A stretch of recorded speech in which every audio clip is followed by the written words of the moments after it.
सदाशिवसमारम्भां शङ्कराचार्यमध्यमाम् अस्मदाचार्यपर्यन्तां वन्दे गुरुपरम्परां। हरिः ओं श्रीगुरुभ्यो नमः। हरिः ओं वसुदेवसुतं देवं कंसचाणूरमर्दनं देवकी परमानन्दं కృష్ణం వందే జగద్గురుం. మనం భగవద్గీత 117వ క్లాస్లో ఉన్నాం. అంత ముందు క్లాస్లో 11వ అధ్యాయంలో 14వ శ్లోకం వరకు ముగించుకున్నాము. ఇప్పుడు 11వ అధ్యాయంలో 9 నుంచి 20 వరకు శ్లోకాలు చాంట్ చేస్తాను. సంజయ ఉవాచ ఏవముక్త్వా తతో రాజన్ మహాయోగేశ్వరో హరిః దర్శయామాస పార్థాయ పరమం రూపమైశ్వరం అనేకవక్త్రనయనం అనేకాద్భుతదర్శనం అనేక దివ్యాభరణం దివ్యానేకోద్యతాయుధం దివ్యమాల్యాంబరధరం దివ్యగంధానులేపనం సర్వాశ్చర్యమయం దేవం అనంతం విశ్వతోముఖం దివి సూర్యసహస్రస్య భవేద్యుగపదుత్థితా యది భాసదృశీ సా స్యాత్ భాసస్తస్య మహాత్మనః తత్రైకస్తం జగత్కృష్ణం ప్రవిభక్తమనేకధా అపశ్యద్దేవదేవస్య శరీరే పాండవస్తదా తతః స విస్మయావిష్టః హృష్టరోమా ధనంజయః ప్రణమ్య శిరసా దేవం కృతాంజలిరభాషత. అర్జున ఉవాచ పశ్యామి దేవాంస్తవ దేవదేహే సర్వాంస్తథా భూతవిశేషసంగాన్ బ్రహ్మానమీశం కమలాసనస్థం ఋషీంచ సర్వానురగాంశ్చ దివ్యాన్ అనేకబాహూదరవక్త్రనేత్రం పశ్యామి త్వాం సర్వతోనంతరూపం నాంతం న మధ్యం న పునస్తవాదిం పశ్యామి విశ్వేశ్వర విశ్వరూప. కిరీటినం గదినం చక్రిణం చ తేజోరాశిం సర్వతో దీప్తిమంతం పశ్యామి త్వాం దుర్నిరీక్ష్యం సమంతాత్ దీప్తానలార్కద్యుతిమప్రమేయం త్వమక్షరం పరమం వేదితవ్యం త్వమస్య విశ్వస్య పరం నిధానం త్వమవ్యయ శాశ్వత ధర్మగోప్తా సనాతనస్త్వం పురుషో మతో మే అనాదిమధ్యాంతమనంత వీర్యం అనంత బాహుం శశి సూర్యనేత్రం పశ్యామి త్వాం దీప్తహుతాసవక్త్రం స్వతేజసా విశ్వమిదం తపంతం ద్యావా పృథివ్యోరిదమంతరం హి వ్యాప్తం త్వయైకేన దిశశ్చ సర్వాః దృష్ట్వాద్భుతం రూపముగ్రం తవేదం లోకత్రయం ప్రవ్యధితం మహాత్మన్.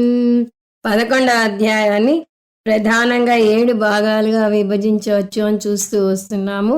అవి 1 ఉపోద్ఘాతం శ్లోకాలు 1 నుంచి 8 వరకు, 2 సంజయుని వివరణ శ్లోకాలు 9 నుంచి 14 వరకు, 3 విస్మయం లేదా ఆశ్చర్యం శ్లోకాలు 15 నుంచి 22 వరకు, 4 భయం శ్లోకాలు 23 నుంచి 30 వరకు, 5 అర్జునుని ప్రశ్న కృష్ణ పరమాత్మ జవాబు శ్లోకాలు 31 నుంచి 34 వరకు, 6 శరణాగతి లేదా భక్తి శ్లోకాలు 36 నుంచి 46 వరకు, 7 ఉపసంహారం శ్లోకాలు 47 నుంచి 55 వరకు. మనం 2 అంశాలు ముగించుకుని 3వ అంశంలోకి అడుగు పెట్టబోతున్నాం. ఆ 2 అంశాలు ఉపోద్ఘాతం, సంజయుని వివరణ. ఇంతవరకు జరిగిన అంశాన్ని 3 ముక్కల్లో చెప్పాలి అంటే, అర్జునుడు నువ్వు బోధ చాలా బాగా చేశావు. నాకు చాలా బాగా అర్థమైంది. నీ మహిమలు కూడా విన్నాను. నీ విశ్వరూపం చూడాలనుంది నాకు. అది గనుక నీకు సమ్మతమైతే నాకు చూపించు అన్నాడు. కృష్ణ పరమాత్మ అలాగే చూపిస్తాను. నువ్వు నా విశ్వరూపంలో వసువులని, ఆదిత్యులని, రుద్రులను చూడు. నీకు ఆశ్చర్యం కలుగుతుంది అని చెప్పాడు. దానికి నీకు ప్రత్యేకమైన దివ్య చక్షువులను ఇస్తాను. నీ మామూలు నేత్రాలతో చూడలేవు అని చెప్పాడు. సంజయుడు అలాగే కృష్ణ పరమాత్మ ప్రసాదిస్తే ఆశ్చర్యంగా ఆ విశ్వరూపాన్ని చూశాడు. అనేక నోళ్ళని, అనేక కళ్ళని, అనేక ఆభరణాలని ధరించిన విశ్వరూపాన్ని చూశాడు అని వర్ణించాడు. కానీ ఇది విశ్వరూప వర్ణన, ఇంత తేలిగ్గా మనం దీన్ని వదిలేయకూడదు. ముగ్గురి ద్వారా విశ్వరూపం గురించి వింటాం. ఎవరెవరు ఏ ఏ పదాలు వాడారు, ఎలా వాడారు అవన్నీ మనం ఈ క్లాస్ అయ్యే ముందు చూద్దాం. అందుకని ఇప్పుడు ఉపోద్ఘాతం ఇంతవరకే చెప్తున్నాను. మనం డైరెక్ట్ అర్జునుని స్పందనలోకి వెళ్ళిపోదాం. అర్జునుడు 3గా స్పందించాడు అని ముందు క్లాస్లో చూసాం. మొట్టమొదటిది విస్మయం లేదా ఆశ్చర్యం. సో అర్జునుడు తాను చూసిన విశ్వరూపాన్ని వర్ణించబోతున్నాడు. ముందు 15 చదువుతాను. అర్జున ఉవాచ పశ్యామి దేవాంస్తవ దేవదేహే సర్వాంస్తథా భూత విశేష సంఘాన్ బ్రహ్మానమీశం కమలాసనస్థం ఋషీంచ సర్వానురగాంశ్చ దివ్యాన్. సో ఆ విశ్వరూపాన్ని వ్యాసాచార్యుల వారు ప్రత్యేకంగా కీర్తించాలి. మనం అంత ముందు కూడా చూసాం. మధ్యలో సంజయుడు ఎందుకు చెప్పాడు? కృష్ణ పరమాత్మ దివ్య చక్షువులను ప్రసాదిస్తున్నప్పుడు కృష్ణ పరమాత్మ అర్జునుడు ఇద్దరు నిశ్శబ్దంగా ఉన్నారు. ఆ నిశ్శబ్దాన్ని ఛేదించుకుంటూ సంజయుడు వర్ణించాడు అని చూసాం. ఈ సందర్భంలో మనం దృశ్య కావ్యానికి శబ్ద కావ్యానికి మధ్య భేదం చూసాము. ఇదే దృశ్య కావ్యం అయి ఉంటే కృష్ణ పరమాత్మ చేతి నుంచి ఒక రే ఆఫ్ లైట్ వెళ్ళి అర్జునుని తాకినట్టు, అర్జునునికి ఒక పులకింత వచ్చినట్టు, అతను ఆ దివ్య చక్షువులు పొందినట్టు ఇటు అటు 10 సార్లు వాళ్ళని చూపించుండేవారు. అదంతా ఇప్పుడు మాటల్లో చెప్పాలి. శబ్ద కావ్యంలో బ్యూటీ ఏమిటంటే ఆ పదాల ఎంపిక, సరి అయిన పదం అక్కడ పడాలి, అప్పుడే దాని అందం వస్తుంది.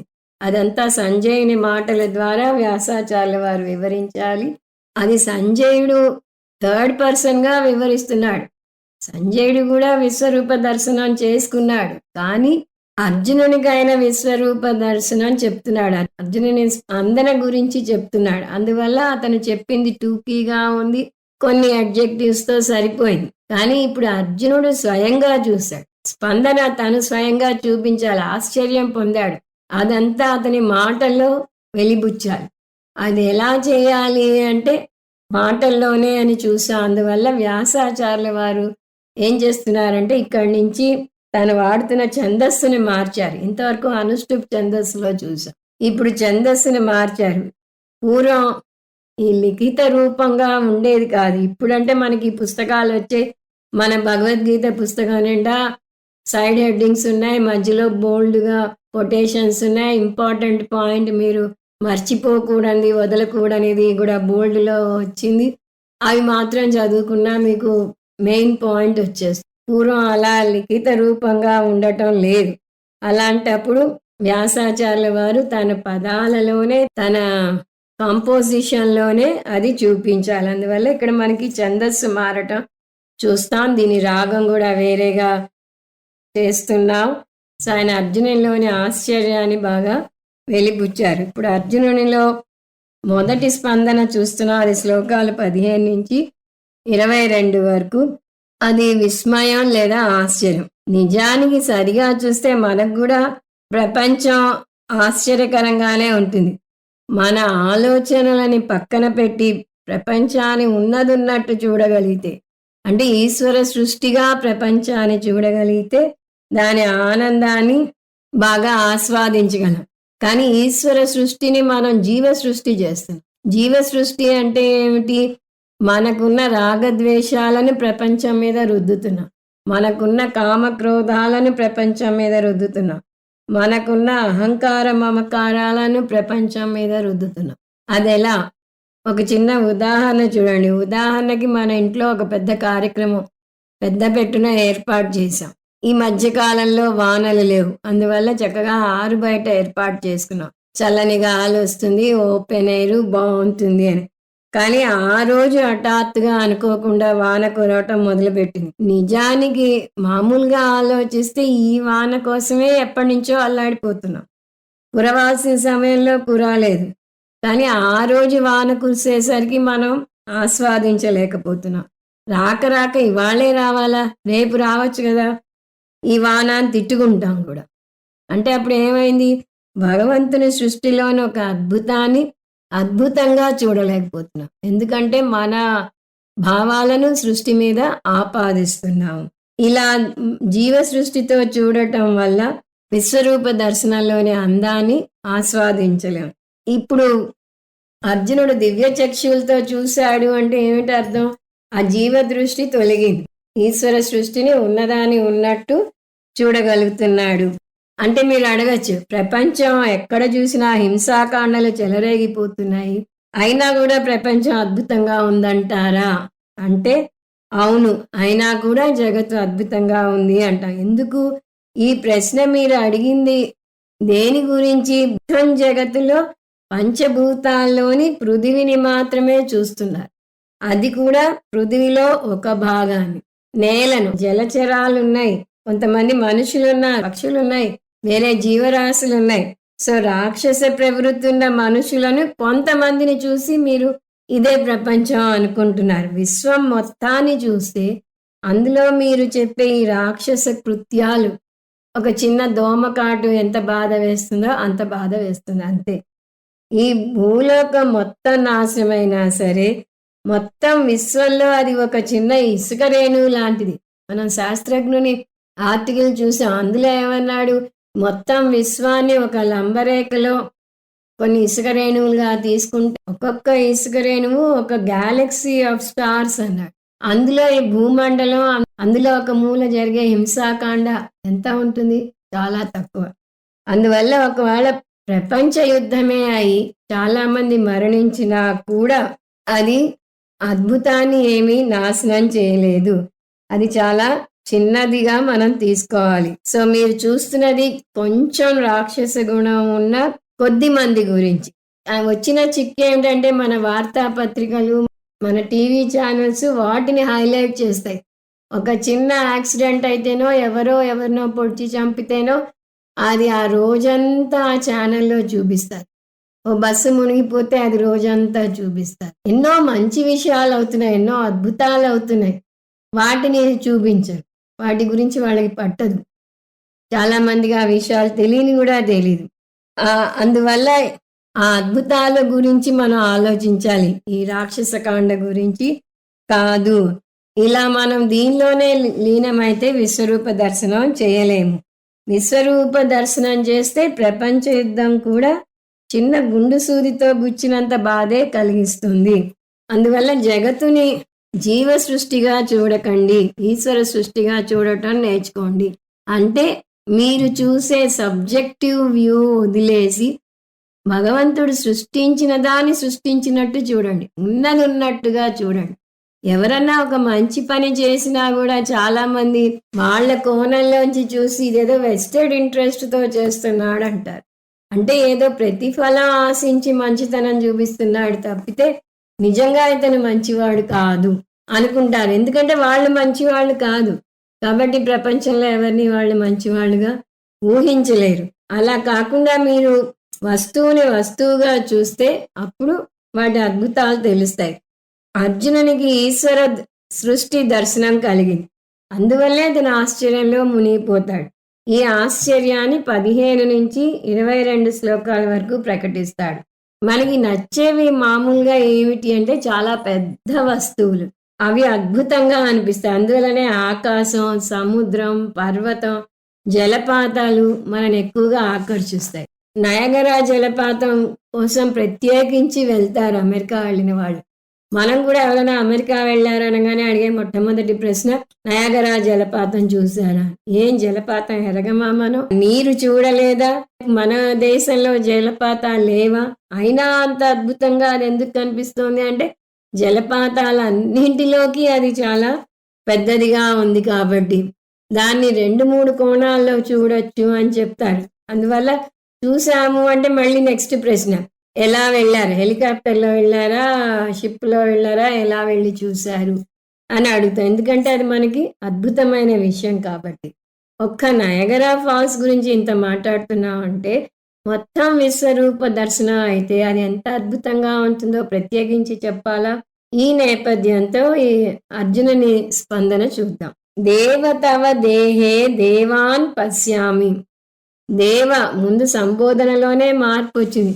ఓ దేవా అంటున్నాడు. అంతవరకు కృష్ణ పరమాత్మని ఒక మామూలు మనిషిగా, కృష్ణుడిగా, వసుదేవుని పుత్రునిగా, తన సఖుడిగా చూశాడు. ఇప్పుడు అలా కాదు. ఈయన విశ్వరూప దర్శనం చేయించగలిగిన మహానుభావుడు. ఆకాశ శరీరంలో లేదా విశ్వరూపంలో ఉన్నాడు, కృష్ణ శరీరంలో లేడు అని అర్థం చేసుకున్నాడు కాబట్టి దేవా అంటున్నాడు. నీ దేహంలో అన్ని అద్భుతమైనవి చూశాను. ఏమిటవి? సర్వాన్ దేవాన్ తథా భూత విశేష సంఘాన్. సర్వాన్ దేవాన్, ముందు దివ్యమైన వాటన్నిటినీ చూశాను, దేవతలని కూడా చూశాను. మనం అంత ముందు చూసాం. అర్జునుడు చూసే విశ్వరూపానికి మనం అహంకార మమకారాలు వదులుచుకున్నాక విశ్వరూప దర్శనం అంటే అనేక రూప దర్శనం చేయటానికి చిన్న భేదం ఉంది. అర్జునునిది ఎగ్జాల్టెడ్ విజన్, ఎక్స్టెండెడ్ విజన్ అన్నాం. ఎగ్జాల్టెడ్ విజన్ అంటే చాలా అద్భుతమైన దృష్టితో చూశాడు, దివ్య చక్షులతో చూశాడు. ఎక్స్టెండెడ్ విజన్ అంటే ముల్లోకాలను చూశాడు, భవిష్యత్తులో జరగబోయేది చూశాడు. మనం అనేక రూప ఈశ్వర దర్శనం చేసినా ఇది చూడలేం. అందువల్ల అర్జునుడిది ప్రత్యేకమైన అనుభవం అని మనం కూడా చెప్పాం. సో ఇక్కడ అదే చెప్తున్నాడు, సర్వాన్ దేవాన్, దేవతలందరినీ చూశా, బ్రహ్మదేవుని చూశానని చెప్పబోతున్నాడు. తథా, అది కాక భూత విశేష సంఘాన్. భూత అంటే ప్రాణులు, విశేష అంటే వివిధ ప్రాణులు, మనుషులు మాత్రమే కాదు, అనేక ప్రాణకోటిని చూశాను. అత్యంత సూక్ష్మమైన క్రిమి కీటకాల నుంచి పూర్తిగా అభివృద్ధి చెందిన మనిషి దాకా అందరినీ చూస్తున్నాడు. సంఘాన్ అంటే సముదాయం, అంటే ఈ 3 పదాలు కలిపితే భూత విశేష సంఘాన్ అంటే అనేక ప్రాణుల సముదాయాలను చూస్తున్నాడు. సర్వాన్ దేవాంతో సహా ఇవన్నీ చూస్తున్నాడు. ఎవరిని చూస్తున్నాడు? ముందు మొదలెట్టాడు. ఈశం బ్రహ్మాండం కమలాసనస్థం. సృష్టికర్త అయిన బ్రహ్మదేవుని కూడా చూస్తున్నాడు. సృష్టికర్త అయిన బ్రహ్మదేవుని కూడా చూస్తున్నాడు అంటే ఆయన నిజంగా చూస్తున్నాడా? ఇది వ్యాసాచార్యుల వారి కవితా ధోరణ అనే చర్చ వస్తుంది. భాష్యంలో చూస్తే మనం ఇదిగో ఇందాక చెప్పినట్టుగా అర్జునుడు exalted vision and extended vision కలిగి ఉన్నాడు, అందువల్ల ముల్లోకాలను కూడా చూడగలిగాడు అని. కాబట్టి నిజంగా బ్రహ్మను చూశాడు అని కూడా అర్థం తీసుకోవచ్చు.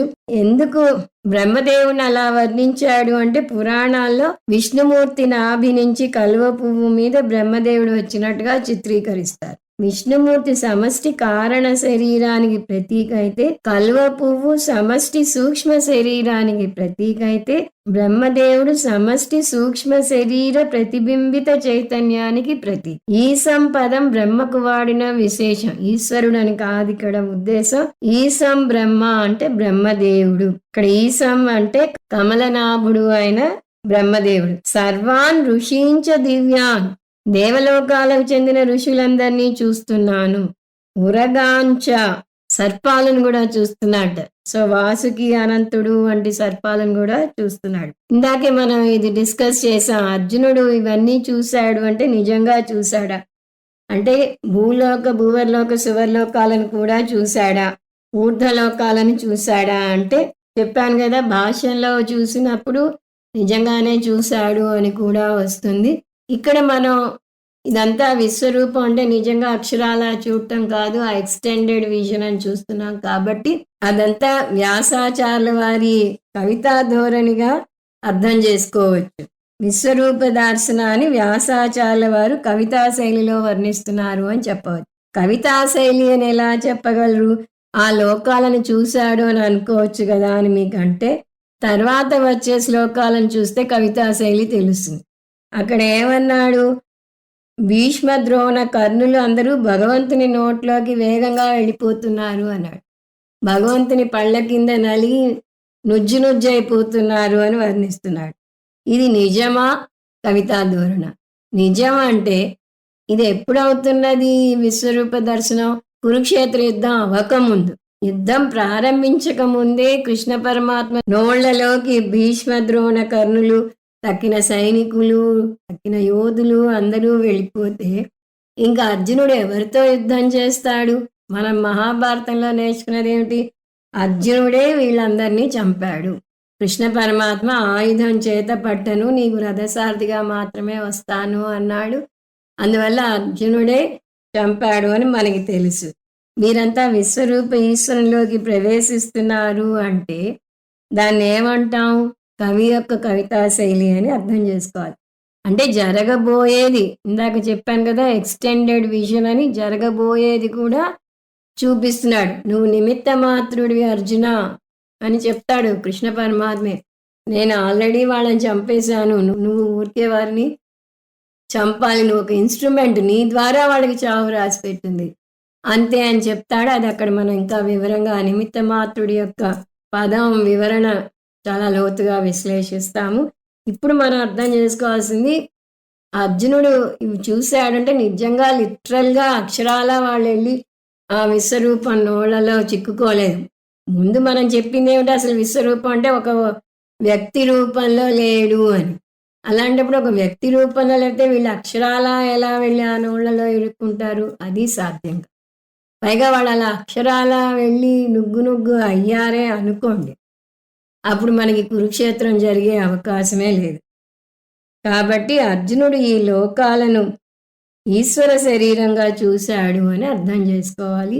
జరగబోయేది చూశాడు. నేను కాలతత్వాన్ని అంటాడు కృష్ణ పరమాత్మ. కాబట్టి కాలతత్వం యొక్క ఇంపాక్ట్ ఏమిటో చూశాడు అని అర్థం చేసుకోవాలి. అయినా సరే మేము కవితా ధోరణిగా ఒప్పుకోము, నిజంగా ఊర్ధ్వలోకాలు చూశాడు, దాని దేవుని లీలగా చూడాలని ఉంటుంది మాకు అని అంటే ఓకే, నిజంగా చూశాడే అనుకున్నా విశ్వరూప దర్శనం యొక్క సందేశం అది కాదు అని గుర్తుపెట్టుకోవాలి. విశ్వరూపంలో ఈ ఊర్ధ్వలోకాలు చూపించడం కాదు దాని ఉద్దేశం. మరి ఏమిటి? విశ్వరూప దర్శనంలో ఇలా ఊర్ధ్వలోకాలు చూసినంత మాత్రాన మోక్షం రాదు. అలా వచ్చేటట్టే కృష్ణ పరమాత్మ బోధ ఇక్కడితో అయిపోయి ఉండేది. ఇంకా జ్ఞానయోగం అంతా ఎందుకు చెప్తున్నాడు? ఎందుకంటే అతను జ్ఞానం పొందాలి, జ్ఞానం పొందితేనే మోక్షం, వేరే ఏ మార్గం ద్వారాను రాదు. అది ఎన్నిసార్లు చెప్పమన్నా చెప్తాం. కాబట్టి అలా వచ్చేటట్టయితే కృష్ణ పరమాత్మే ఊర్ధ్వలోకాలను 2వ అధ్యాయంలో విమర్శించుండేవాడు కాదు. తర్వాత కూడా ఏమన్నాడు? బ్రహ్మలోకానికి వెళ్ళినా తిరిగి రాక తప్పదు అన్నాడు. క్షీణే పుణ్యే మర్త్యలోకం విశంతి అన్నాడు. ఆ లోకాలను చూస్తేనే పుణ్యం వచ్చేటట్టయితే ఇంకా వాటిని విమర్శించడం ఎందుకు? వెళ్ళాక కూడా వాళ్ళు వెనక్కి వస్తారు అని చెప్పడం ఎందుకు? అంతదాకా ఎందుకు? ఇంద్రుడు దేవతలకు అధిపతి, స్వర్గాధిపతి, అయినా ఆయన మహాసంసారి. ఎలా చెప్పగలరు అంటే, ఎవరన్నా భూలోకంలో చిన్న పూజ చేస్తున్నారంటే చాలు, రంభా ఊరసులను పంపించేస్తాడు, కుదిరితే తనే వచ్చేస్తాడు వాళ్ళది చెడగొట్టడానికి. ఎందుకంటే వాళ్ళ పూజ చేసి శక్తులు పొందారంటే తన ఇంద్ర పదవికే ఎసరు. అందువల్ల అతను ఎప్పటికప్పుడు ఆ వ్రతభంగం చేయడానికి ప్రయత్నిస్తూనే ఉంటాడు. సో ఊర్ధ్వలోకాల వల్ల పుణ్యం వచ్చినట్టే ఇంద్రుడికి ఎంత పుణ్యం రావాలి? ఊర్ధ్వలోకంలోనే ఉన్నాడు, కానీ అతనికి పుణ్యం రావట్లేదు.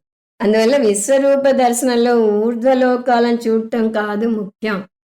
సో చూశాడా చూడలేదా అనే దాని మీద మనం వాదించుకుని లాభం లేదు. సాధారణ లోకాలను కూడా ఈశ్వరుని శరీరంగా చూడగలగటం ముఖ్యం.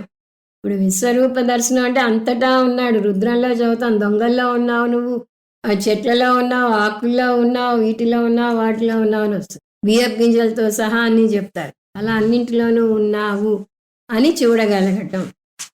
ఇప్పుడు 16 అనేక బాహూదర వక్ర నేత్రం పశ్యామి త్వాం సర్వతోనంతరూపం నాంతం న మధ్యం న పునస్తవాదిం పశ్యామి విశ్వేశ్వర విశ్వరూప. ఈ శ్లోకంలో మనం చెప్తున్న విషయం స్పష్టంగా అర్థమవుతుంది. ఏమిటది? విశ్వరూప దర్శనం అంటే అసాధారణ దృష్టి కాదు, జగత్తులోని సాధారణ విషయాల మీద అసాధారణ దృక్పథం చూపించటం. దాన్ని ఇక్కడ అర్జునుడు అద్భుతంగా వర్ణిస్తున్నాడు. ఎలాగో చూద్దాం. త్వాం, ఇందాక దేవా అన్నాడు కదా, అది ఇక్కడ తెచ్చుకుని ఓ దేవా నేను నీ విశ్వరూపాన్ని చూస్తున్నాను అంటున్నాడు అర్జునుడు.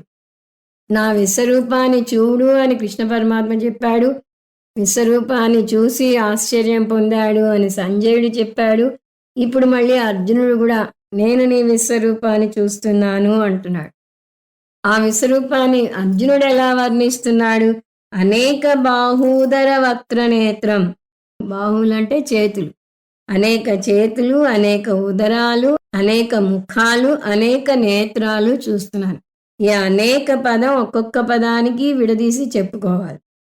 వక్త్రం అంటే ముఖం లేదా నోరు అని చెప్పవచ్చు. అంటే ఈ వర్ణనని ఒక వ్యక్తిగా ఏకరూప ఈశ్వరుగా ఊహించుకోండి.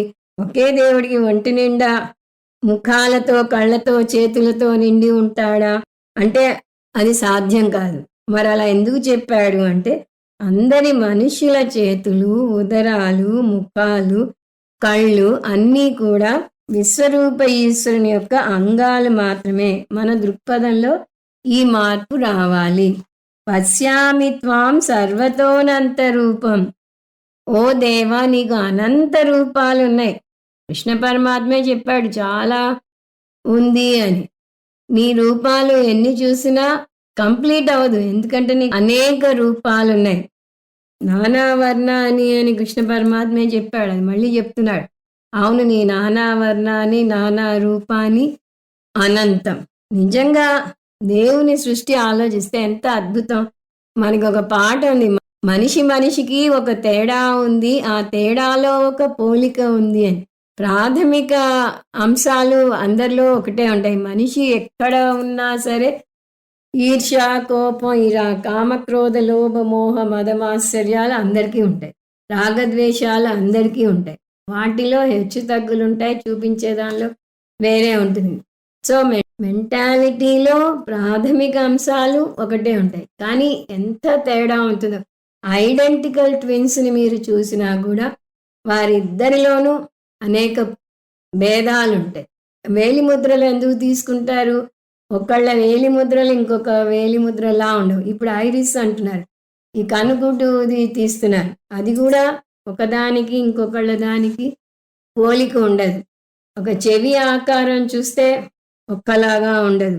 దంతాల అమరిక భిన్నంగా ఉంటుంది, పుర్రె భిన్నంగా ఉంటుంది, కళ్ళు భిన్నంగా ఉంటుంది. ఎంత భిన్నత్వం!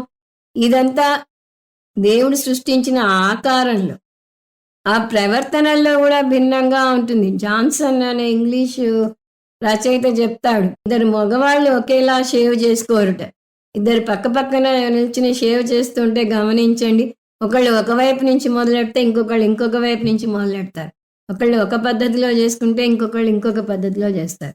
అంటే అలవాట్లు ఒక్కలాగా ఉండవు. ఇక్కడ మన అలవాట్ల గురించి చెప్పట్లేదు.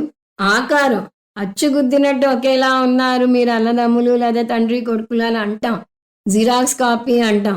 కానీ ఇప్పుడు చెప్పినవేవి ఒక్కలా ఉండవు. వేలి ముద్రలు ఒక్కలాగా ఉండవు, కళ్ళు ఒక్కలా ఉండవు, చెవులు ఒక్కలాగా ఉండవు, పుర్రె ఒక్కలా ఉండవు. అంత భిన్నత్వం ఉంది. నాంతం న మధ్యం న పునస్తవాదిం అంటే నేను నీ ఆది మధ్యమ అంతాలు చూడలేకుండా ఉన్నాను అంటున్నాడు అర్జునుడు. ఎందుకంటే ఆది మధ్యమ అంతాలు ఈ విశ్వం యొక్క ఆది మధ్యమ అంతాలు. విశ్వానికి సరిహద్దులు తెలుసుకోలేం. సముద్రానికే మనం అవతలి తీరం ఇక్కడ నిల్చుని చూడలేము అని చూసాం. అలాగే ఆకాశాన్ని ఎంత దూరం చూడగలిగినా, లేదా విమానంలో 10 గంటలు ప్రయాణం చేసి వెళ్ళినా ఆకాశం మొదలు చూడము, చివరా చూడలేము. ఆకాశానికే చూడలేము అంటే, సముద్రానికే చూడలేము అంటే, ఇవి విశ్వంలో ఒక భాగం అయితే భగవంతుని యొక్క ఆది అంతం ఎలా చూస్తాం? ఆది అంతాలు చూస్తే గాని ఇది మధ్య భాగం అని చెప్పలేం.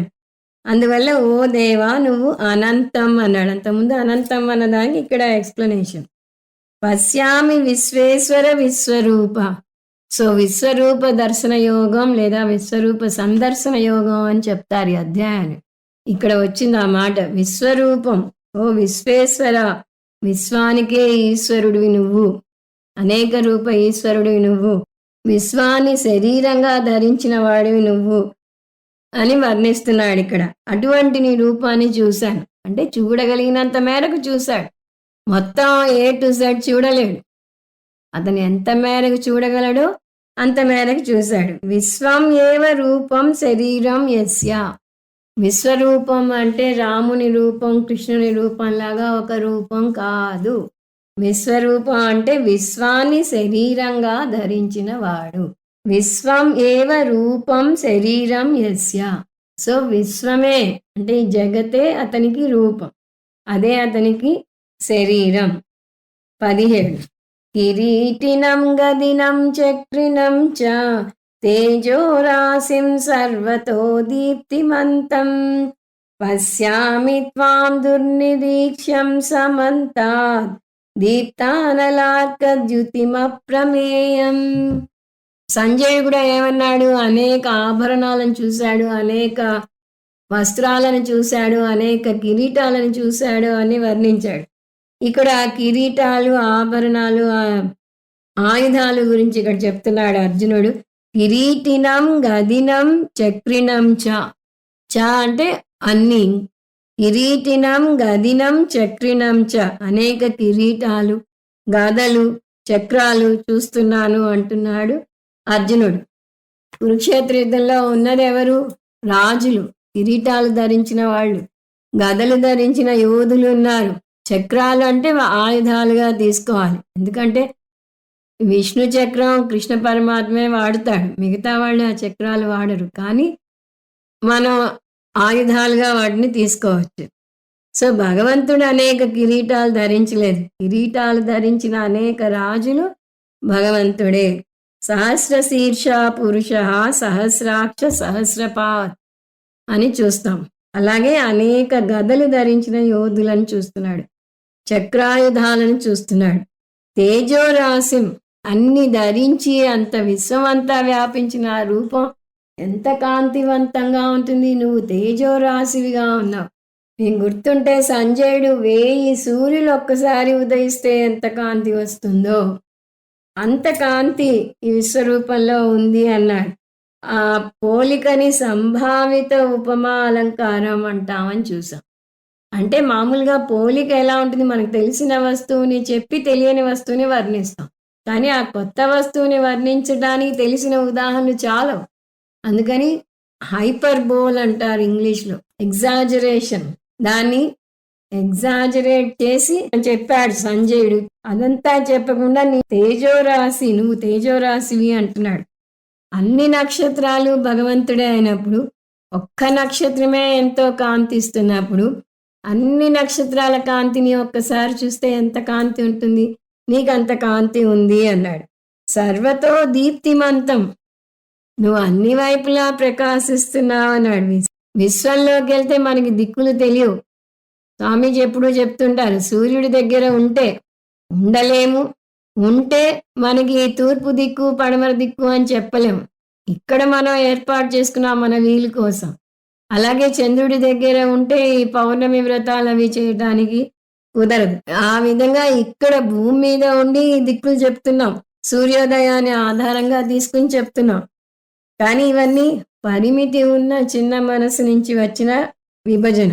విశ్వరూపాన్ని చూస్తే ఇంక విభజనే ఉంది. ఆది అంతాలు లేకపోతే ఇది తూర్పు, ఇది పడమర, ఇది ఉత్తరం, ఇది దక్షిణం అని ఎట్లా చెప్తాం? వాటి ప్రసక్తే లేదు. నువ్వు అన్ని దిక్కులా ప్రకాశిస్తున్నావు. దుర్నిరీక్షం సమంతాత్, నీ కాంతి ఎంత మిరుమిట్లు గొలిపేదిగా ఉంది అంటే నేను నా కళ్ళను కూడా పూర్తిగా తెరిచి చూడలేకపోతున్నాను.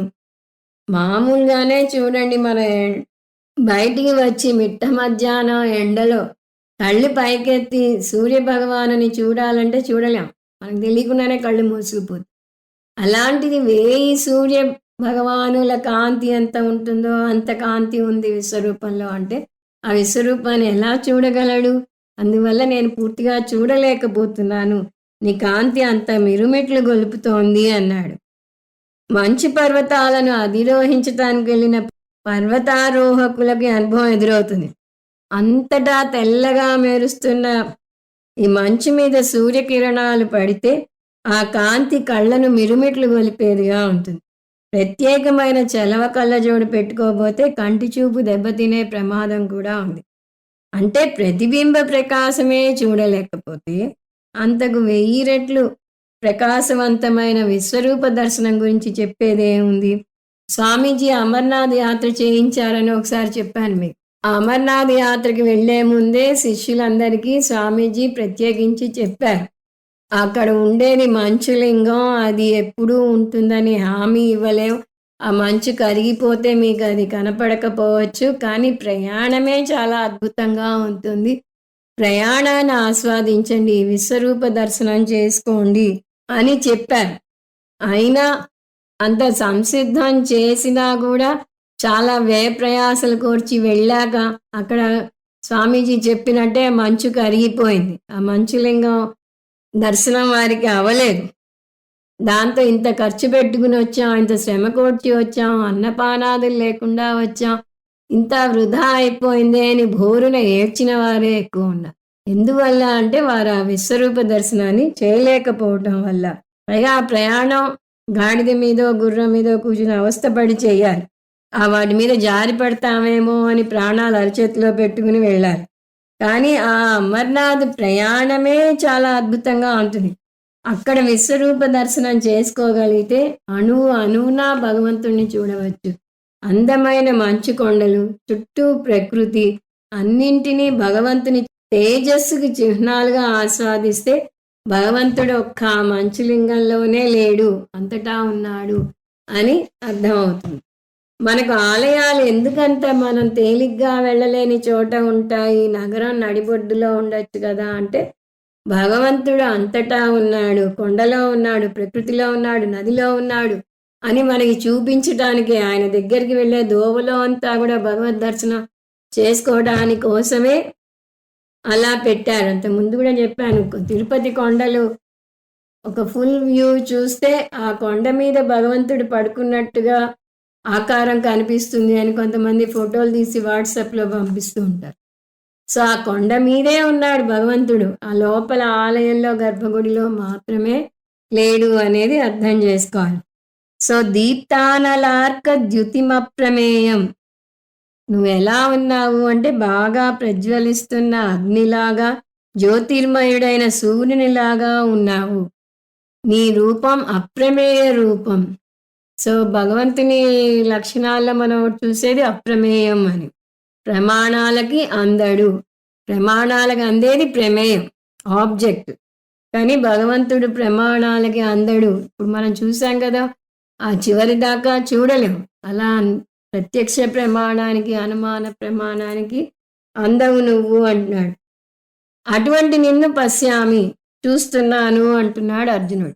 అంటే చూడగలిగినంత మేరకు, చూడగలిగినన్ని అద్భుతాలు చూస్తున్నాడు, మొత్తం చూడలేకపోయినా కూడా. సో విశ్వరూప కాంతిని బాగా ప్రజ్వలిస్తున్న అగ్నితోనూ బాగా మెరుస్తున్న సూర్యకాంతితోనూ పోలుస్తున్నాడు అర్జునుడు.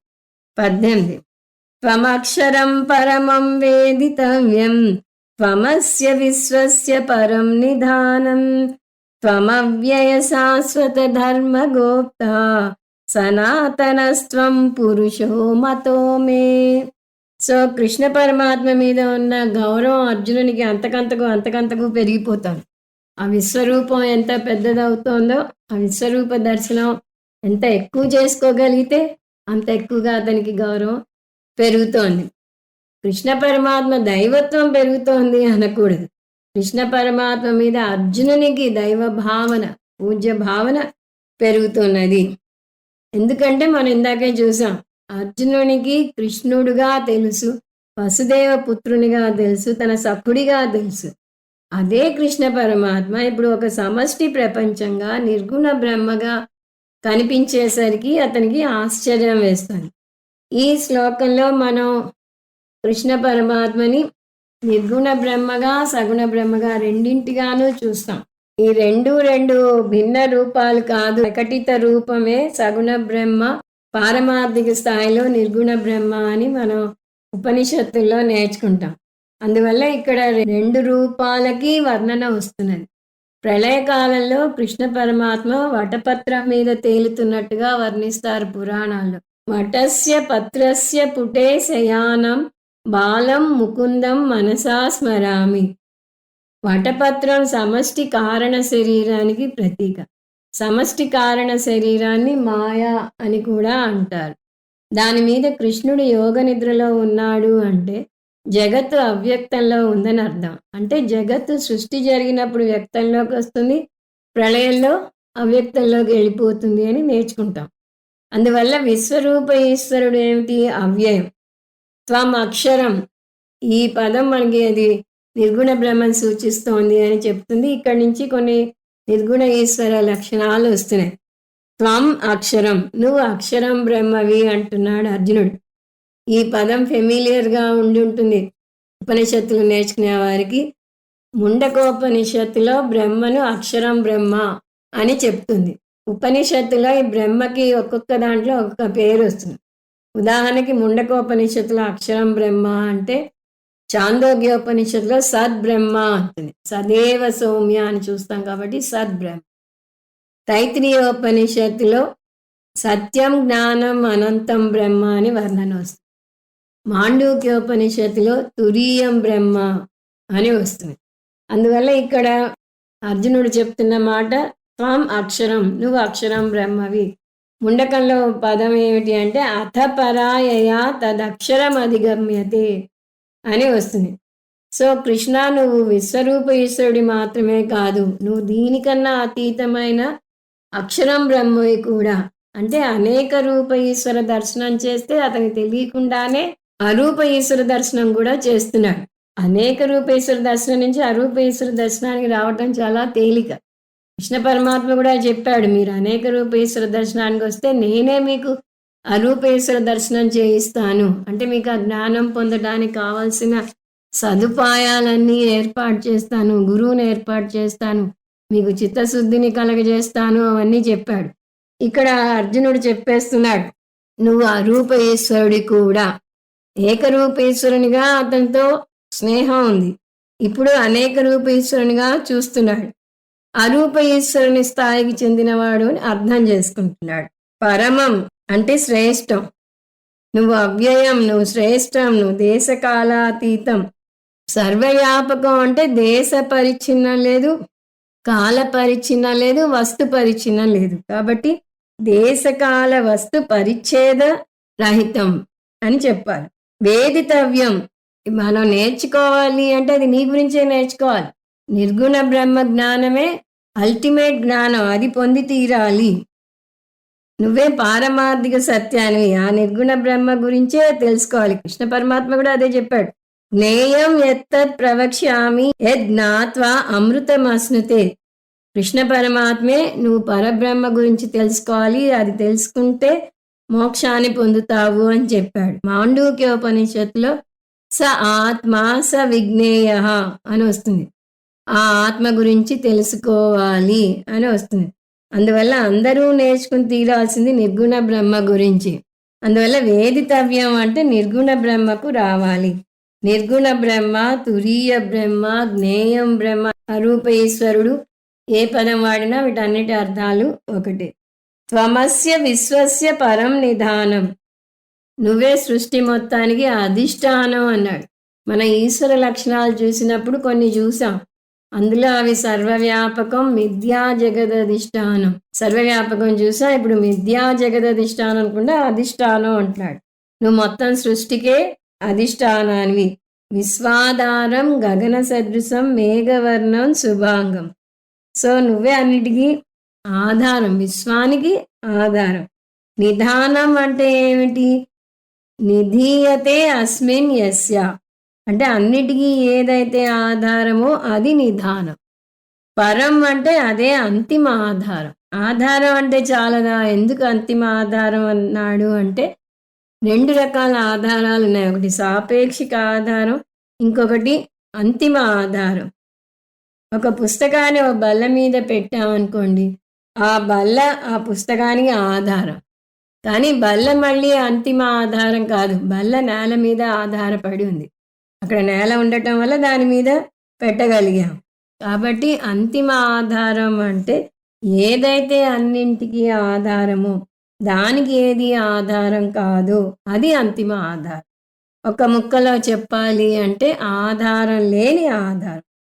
అలా ఆధారం లేని ఆధారాన్ని ఇక్కడ పరమం నిదానం అంటున్నారు. ఆకాశం అన్నిటికీ ఆధారం అని అంటాం మనం. కానీ వేదాంతం ప్రకారం ఆకాశం కూడా అంతిమ ఆధారం కాదు. ఏతస్మాద్ ఆత్మన ఆకాశ సంభూత. ఆకాశం కూడా పుట్టింది ఆత్మ నుంచి లేదా బ్రహ్మ నుంచి వచ్చింది. ఆకాశానికి కూడా చైతన్యమే ఆధారం. అందువల్ల దానికి కూడా రాకపోకలు, అది పుట్టింది అంటే రాక ఉంది. ప్రళయంలో అన్ని ఆకాశంలో లయమవుతాయి, ఆకాశం బ్రహ్మలో లయమవుతాయి. కాబట్టి సృష్టి లయ రెండు ఉన్నాయి వాటికి. వేదాంతం గొప్పతనం అదే, మనకు కంటికి కనపడం దాన్ని తెలుసుకునేలా చేస్తుంది. త్వం అవ్యయం, ఇందాక మనం చూసాం అవ్యయం పదం, దేశకాల వస్తు పరిచ్ఛేద రహితం అని చూసాం. అది మళ్ళీ చెప్తున్నాడు. నువ్వు కాలాతీతుడివి, నువ్వు పారమార్థిక సత్యానివి, నీకు నాశనం లేదు. కృష్ణుణ్ణి ఏకరూపంగా చూస్తే కృష్ణుడు నిర్యాణం చెందే రోజు ఉంటుంది. అందువల్ల నీకు చావు పుట్టుకలు లేవు అంటున్నాడంటే కృష్ణుని ఏకరూపేశ్వరునిగా చూడటం లేదు, భగవంతునిగా చూడటం లేదు. ఇక్కడ అనేక రూప ఈశ్వరుడిగా, ఇంకా మాటే అరూప ఈశ్వరుడిగా చూస్తున్నాడు. అంటే అర్జునుడు సగుణ విశ్వరూప దర్శనం చేస్తున్నా కూడా నిర్గుణ బ్రహ్మని వివరిస్తున్నాడు. అదెలా సాధ్యం? ఇంకా నేర్చుకుంటూనే ఉన్నాడు కదా. నిర్గుణ బ్రహ్మ గురించి ఎలా తెలుసుకున్నాడు అంటే, అర్జునుడు అప్పటి సాంప్రదాయ ప్రకారం క్షత్రియ ధర్మాన్ని పాటించి గురుకుల వాసం చేసి శాస్త్రాన్ని అధ్యయనం చేశాడు. అందువల్ల శాస్త్రంలో నేర్చుకున్నది ఇక్కడ చెప్పాడు. అంతేకాదు కృష్ణ పరమాత్మే అక్కడక్కడ జ్ఞానబోధ చేశాడు. జ్ఞాన విజ్ఞాన యోగంలో చూసాం, 2వ అధ్యాయంలో కొంత చూసాం. సో జ్ఞానం పూర్తిగా జీర్ణించుకునేంతగా పొందలేదు, కానీ కొన్ని పదాలు, కొన్ని వివరాలు, కొన్ని నిర్వచనాలు తెలుసు అతనికి. మన లలితా సహస్రనామంలో కూడా నిర్గుణ బ్రహ్మ గురించి చూస్తాం. నిర్గుణ నిష్కల శాంత నిష్కామ నిరుపప్లవ అని వస్తుంది. తర్వాత సచ్చిదానంద రూపిణి అని వస్తుంది. అంటే ఏ సహస్రనామం తీసుకున్నా కూడా మనకి సగుణ బ్రహ్మ వర్ణనతో పాటు అక్కడక్కడ నిర్గుణ బ్రహ్మ వివరాలు కూడా వస్తాయి. ఈ విధంగా అర్జునుడు కూడా తనకున్న పరోక్ష జ్ఞానాన్ని వల్లవేస్తున్నాడు. ఆ బ్రహ్మను నేనే అని నేర్చుకుంటే జ్ఞానం పూర్తవుతుంది, అది అపరోక్ష జ్ఞానం అవుతుంది. ప్రస్తుతం పరోక్ష జ్ఞానం దశలో ఉన్నాడు అర్జునుడు. శాశ్వత ధర్మ గోప్త, నువ్వు స్థితి కారకుడివి. సృష్టి స్థితి లయలో ఇక్కడ స్థితి గురించి చెప్తున్నాడు. ఒకటి చెప్తే మనం ఆ రెండు కూడా కలుపుకోవాలి. ఈశ్వరుని లక్షణాల్లో సృష్టి స్థితి లయకారకుడు అని చూసాం. మొదట్లో చెప్పినప్పుడు కూడా నీ నుంచే సృష్టి జరుగుతుంది, నీ నుంచే లయ అవుతుంది, నువ్వు స్థితికారకుడివి అని 2 శ్లోకాల్లో చెప్పాడు. ఇక్కడ మళ్ళీ చెప్తున్నాడు, నువ్వు ధర్మాన్ని నిలబెడతావు. విశ్వం మొత్తం కొన్ని ప్రకృతి నియమాలను అనుసరించి, కొన్ని ధర్మ సూత్రాలను అనుసరించి నడుస్తోంది. భగవంతుడే ఈ ప్రకృతి సూత్రాలకు, ఈ ధర్మ సూత్రాలకు సృష్టికర్త, స్థితికర్త కూడా. మనం ఆ నియమాల ద్వారా నడుచుకోవాలి. ఎందుకంటే ఆ నియమాలను మనం సృష్టించలేదు, వాటి స్థితికారకులము కాము. భూమి ఆకర్షణ శక్తిని మనం సృష్టించలేదు, మన శాస్త్రజ్ఞులు అది ఉంది అని కనుగొన్నారు అంతే, వాళ్ళు కొత్తగా సృష్టించలేదు. అందుకనే ఇంగ్లీష్లో హీ డిస్కవర్డ్ అని వస్తుంది, ఇన్వెంటెడ్ అని రాదు. ఆల్రెడీ ఉన్నదాన్ని వీళ్ళు తెలుసుకున్నారు. ఋషులు ఎలా అయితే వారి సత్వగుణంతో మన వేదాలను తెలుసుకున్నారో, అలా సైంటిస్టులు వాళ్ళ జ్ఞాన తపనతో, జ్ఞాన జిజ్ఞాసతో సృష్టిలో ఉన్న ప్రకృతి సూత్రాలను, ధర్మ సూత్రాలను కనుగొన్నారు. మనం సృష్టికర్తలం కాదు కాబట్టి స్థితికర్త కూడా కాలేము. సృష్టికర్తకే ఈ హక్కు ఉంటుంది. అందువల్ల నువ్వు ధర్మ గోప్త అన్నాడు. గోప్త అంటే స్థితికర్త. నిజానికి సూత్రాలను ఎవ్వరూ ఉల్లంఘించరు, ఒక మనిషి తప్ప. మనిషి ఎక్కడుంటే అక్కడ అనకూడదు, కానీ డిస్ట్రాక్షనే ఉంటుంది. మనిషి ఎక్కడ కాలు పెడితే అక్కడ ప్రకృతి సూత్రాల నియమాలని చెడగొడతాడు. సముద్రంలో కాలు పెడితే సముద్రాన్ని కలుషితం చేస్తాడు. ఆకాశంలో అడుగు పెడితే ఆకాశాన్ని చెడగొడతాడు. అడవిలోకి అడుగు పెడితే అడవిని సర్వనాశనం చేస్తాడు. మనిషి తనకున్న ఫ్రీ విల్ని ఉపయోగించి సమతుల్యతను చెడగొట్టినప్పుడల్లా ప్రకృతి నియమాలను నిలబెట్టడానికే భగవంతుడు మళ్ళీ అవతారం ఎత్తాల్సి వస్తోంది. ఆ సమతుల్యతను మళ్ళీ వెనక్కి తేవడానికి. భగవంతుడే చెప్పాడు ఆ మాట, పరిత్రాణాయ సాధూనాం వినాశాయ చ దుష్కృతాం. సో భగవంతుడు కొత్తగా సమతుల్యతను సృష్టించిన అవసరం లేదు, అది ముందే ఉంది. దాని వ్యష్టిపరంగా మన ఆరోగ్యంతో పోల్చవచ్చు. మనం కొత్తగా ఆరోగ్యాన్ని సృష్టించిన అవసరం లేదు. మన స్వరూపమే ఆరోగ్యం. ఏ కారణం వల్లనైనా ఆరోగ్యం పాడైతే మనం ఆ కారణాన్ని పారద్రోలాలి. ఆ కారణాన్ని పారద్రోలితే మన సహజ ఆరోగ్యం తిరిగి వస్తుంది. అందువల్లనే సంస్కృతంలో ఆరోగ్యాన్ని స్వస్థత అంటారు. స్వ ప్లస్ స్థ ప్లస్ త అంటే స్వస్మిన్ స్వరూపే తిష్టతి ఇది స్వస్థత. మన స్వరూపంలో ఉండటమే ఆరోగ్యం. మన స్వరూపం ఏమిటి? ఆరోగ్యం. మనకి న్యాచురోపతి డాక్టర్లు మంతం సత్యనారాయణ రాజు లాంటి వాళ్ళు చెప్తూ ఉంటారు, శరీరానికి తనని తాను రిపేర్ చేసుకునే సహజమైన గుణం ఉంది. అందువల్లనే రాత్రి మనం పడుకుని మనం కార్యక్రమాలన్నీ ముగించి పడుకున్నాక శరీరాన్ని అది రిపేర్ చేసుకుంటుందిట. దానికి అలా రిపేర్ చేసుకునే అవకాశం మనం ఇవ్వాలి. తొందరగా తినేసి తొందరగా డైజెస్ట్ అయ్యేలాగా చేసుకుంటే మిగతా పనులు చేసుకోవడానికి కుదురుతుంది. ఇల్లాలు కూడా చూడండి, చుట్టాలు వస్తే ఇల్లు సర్దడం పక్కన పెట్టి ముందు వంటలు అవన్నీ చేస్తున్నాయి. వాళ్ళు వెళ్ళిపోయాక తీరిగ్గా వంటిల్లంతా సర్దుకుంటుంది. అలా ముందు మనం భోజనం చేస్తే ముందు ఆ భోజనాన్ని డైజెస్ట్ చేయాలి. దాని తర్వాత మనకున్న చిన్న చిన్న అనారోగ్యాలని అది సరి చేసుకోవాలి. రోగ నిరోధక శక్తి ఉంటుంది శరీరంలో. అందువల్లే కొన్ని చిన్న చిన్న అనారోగ్యాలు మనం ఏమీ ప్రయత్నం చేయకుండా అవంతట అవే తగ్గిపోతాయి. అంత దాకా ఎందుకు, చిన్న చిన్నవి గమనించండి. శరీరంలో ఏదైనా సమస్య వస్తే ఆరోగ్య సూత్రం ఒక అవతారాన్ని ఎత్తుతుంది. ఉదాహరణకు ముక్కులో ఏదైనా దూరితే వెంటనే ఆరోగ్య సూత్రం తుమ్ము అవతారం ఎత్తుతుంది. అంటే తుమ్ముల రూపంలో ఆ వస్తువుని బయటకు తోస్తుంది. అలాగే తిన్న ఆహారం పడకపోతే వెంటనే వాంతి అవతారం ఎత్తుతుంది. అందువల్ల నేను వాంతి అవంగానే మాత్ర వేసుకోకూడదు. ఆ కడుపులో ఉన్న చెడు అంతా వాంతుల రూపంలోనూ మోషన్స్ రూపంలోనూ వెళ్ళిపోతాయి. వాటిని అలా వెళ్ళనివ్వాలి అని మనకి చెప్తారు ఈ డాక్టర్లు. కంట్లో దుమ్ము పడితే కన్నీటి అవతారం ఎత్తుతుంది ఆరోగ్య సూత్రం. కన్నీటితో పాటు దుమ్ము కూడా కిందికి జారుతుంది. అందువల్ల మనకు ఆరోగ్యం ముందే ఉంది. ఏదైనా సమస్య వచ్చినప్పుడు అది వచ్చి అడ్డుకుంటుంది. అదేవిధంగా భగవంతుడు ఈ మొత్తం సమష్టికి ఆరోగ్య సూత్రం లేదా ధర్మ సూత్రం.